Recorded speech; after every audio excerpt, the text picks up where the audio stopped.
Okay, maraming salamat po para dun sa ating mga naging speaker.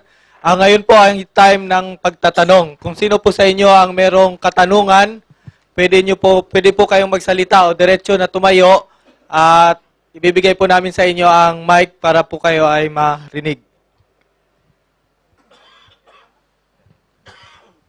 Isa lang po. Siya po yung unang tumaas.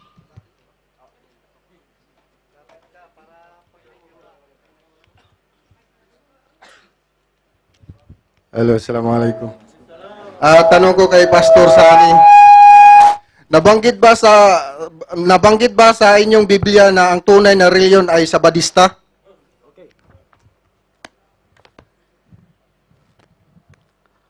Maganda yung tanong ni Bro, no? Okay. Ano bang ibig sabihin ng Sabadista para sa'yo? Ang aming pong pangalan ay hindi po Sabadista. Hindi po Sabadista ang aming pangalan. Kami po ay Seventh-day. Teka lang po, narinig na po namin ang tanong.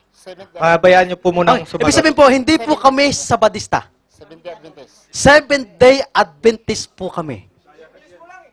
Hindi po talaga. Hindi po yun talaga. Hindi po yun pangalan namin. Okay, go on. Hindi po yun. Tinatawag po kami Sabadista, pero hindi po yun ang pangalan namin. Kinukurik ko lang po. Continue, Brad. Okay, it's okay. Okay. Tingnan natin. Ano po? Sa Biblia namin. Okay.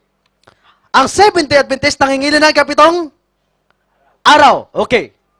Tingnan natin sabi ng Biblia. Sa aklat po ng Exodo, Ezekiel kanina, 20 talatang 12. Ano sabi doon? Pakibasa ko.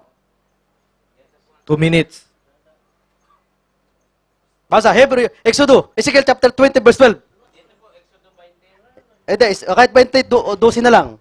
O 11. Basahin mo yon. Exodo chapter 20, verse 10 up to 11. Ito po ang sinasabi. 9 to 11. 9 to 11. 6 na araw gagawa ka ng iyong gawain. Ang lahat ng iyong gawain. Ngunit ang ikapitong araw ay sabat sa Panginoon mong Diyos. Sa araw na iyan ay huwag kang gagawa ng anumang gawa. Ikaw, ni ang iyong anak na lalaki, ni babae, Okay. ni ang iyong...